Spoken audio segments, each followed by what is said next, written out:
సారా స్తుతించుకుంటూ శ్రీ పంచముఖ ఆంజనేయ స్వామిగా అవతారమెత్తిన కథని దృశ్య రూపంలో తిలకిద్దాం రండి. ఆంజనేయం ప్రసన్నాంజనేయం ప్రభాదిత్యకాయం ప్రకీర్తిప్రదాయం భజే భజే బాలగాత్రం భజే పవిత్రం భజే సూర్యమిత్రం భజే రుద్రరూపం భజే తేజం.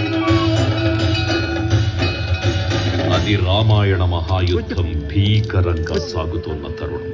శ్రీరామచంద్రుని సారథ్యంలో వానర సైన్యంతో విజృంభిస్తూ లక్ష్మణస్వామి తనతో పోరాటం చేస్తున్న రావణుడి కుమారుడు ఇంద్రజిత్ తలని బాణంతో ఒక్క వేటుతో వేరు చేశాడు. ఇంద్రజిత్ మరణ వార్త విన్న రావణుడు ఆవేశంతో ఊగిపోయాడు. ప్రతీకారం కోసం పాతాళ లోకాధిపతి తన సోదరుడు అయినటువంటి మహిరావణుడి సహకారం కోరాడు. సాయంత్రమీ నామ సంకీర్తనల్ చేసి నీ రూపు వర్ణించి నీ మీద నేదండచేయ నీ మూర్తి గావించి నీ సుందరం పెంచి నీ దాసదాసుండనై రామ భక్తుండనై నిన్ను నే కొల్చెదన్. నీ కటాక్షంబునం దూచితే వేడుకల్ చేసితే నా మొరాలించితే నన్ను రక్షించితే. తంత్ర విద్యలో ఆరితేరిన మహిరావణుడి దాడి గురించి విభీషణుడి ద్వారా ముందుగా తెలుసుకున్న హనుమంతుల వారు తన ప్రభువుల విశ్రాంతి మందిరానికి కాపలా ఉండగా ఆ దుష్టుడు లోపలికి ప్రవేశించడానికి పలు ప్రయత్నాలు చేసి చివరికి మాయోపాయంతో విభీషణుడి రూపం ధరించి మందిరంలోకి ప్రవేశిస్తాడు. నిద్రిస్తున్న రామలక్ష్మణులను అపహరించి పాతాళ లోకానికి తీసుకుని పోతాడు. అంజనాదేవి గర్భాన్వయా దేవ నిన్నెంత వాడన్ దయాశాలి వై దూచియుండాత వై దూచియున్ నిల్చియున్ తొల్లి సుగ్రీవ కున్మంత్రి వై స్వామి కార్యార్థమయ్యేగి శ్రీరామ సౌమిత్రులను దూచి వారిని విచారించి సర్వేసు పూజించి ఎప్పాను చంపంటు గావించి వాలిని సంపించి కాకు సచిల కుంటు పాదరికి వీక్షించి కిష్కింధకే తెంచి శ్రీరామ కార్యార్థమై లంకకే తెంచియున్ కాల్చియున్ యప్పూమి సుంచూచి ఆనందము పొంగి ఆయుంగరం విచ్చి ఆ రత్నముందెచ్చి శ్రీరామమున్నిచ్చి సంతోషముంజేసి. తన ప్రభువులను కాపాడుకోవడానికి వాయువేగంతో పాతాళలోకానికి చేరుకున్న ఆంజనేయ స్వామికి సగం మొసలి సగం వానర రూపంలో ఉన్న వింత జీవి ముఖద్వారం వద్ద కాపలా కాస్తూ కనిపిస్తుంది. ఆ జీవి మకరధ్వజుడు అనే తన పుత్రుడని మహాసముద్రాన్ని దాటుతుండగా నీటిలో పడ్డ తన వేదవిధుడు ఒక మొసలి గ్రహించడం వల్ల జన్మించాడని తెలుసుకొని ఆశ్చర్యపోతాడు హనుమంతుల వారు.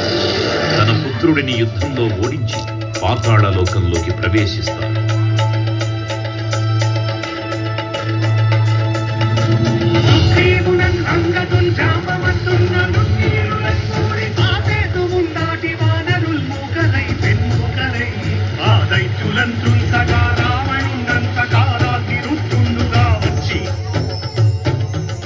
బ్రహ్మాండమైనట్టి ఆ శక్తిని వైచి ఆ లక్ష్మణున్నుందింపగానప్పుడే నీవు సంజీవిని తెచ్చి సౌమిత్రికి నిచ్చి ప్రాణంబు రక్షింపగా కుంభకర్ణాకులం వీరులం మోర శ్రీరామ బాణాగ్ని వారందరిన్ రావణుం సంపగానంత లోకంబురానందమయ్యుండ నవ్వేళనం విభీషణు వేడుకంతోడు కన్వచ్చి పట్టాభిషేకంబు చేయించి సీతామహాదేవిని తెచ్చి శ్రీరామునిచ్చి అంతన్నయోధ్యాపురించొచ్చి పట్టాభిషేకంబు సంరంభమయ్యున్నా.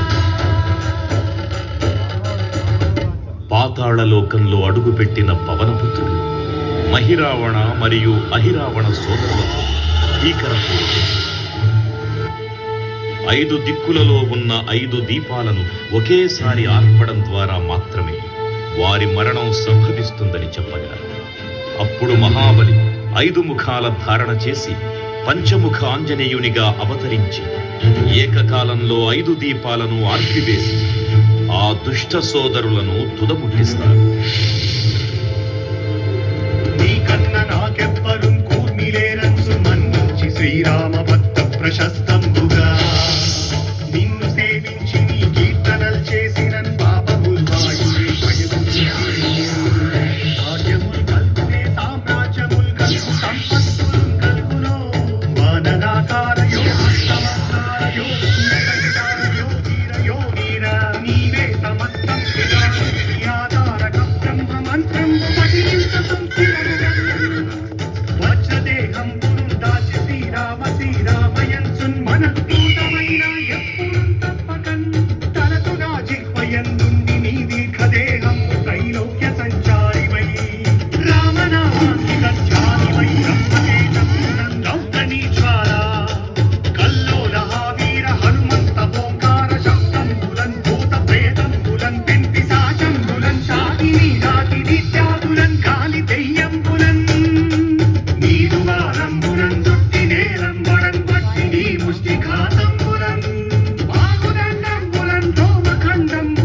వీక్షించి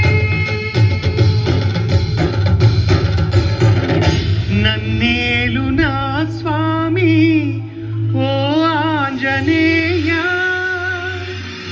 నమస్తే సదా బ్రహ్మచారి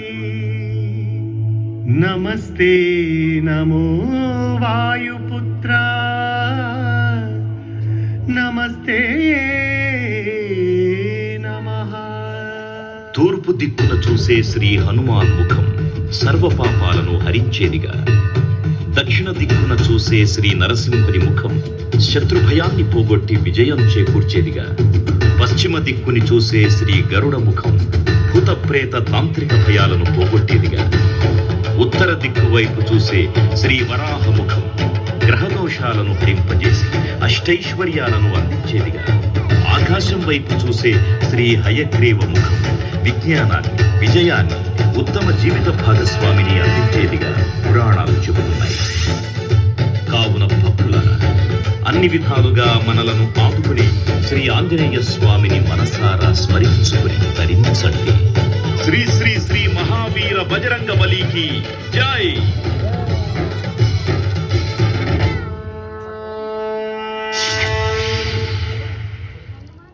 జై శ్రీరామ్, జై జై శ్రీరామ్. భక్తులకు ముఖ్య విజ్ఞప్తి.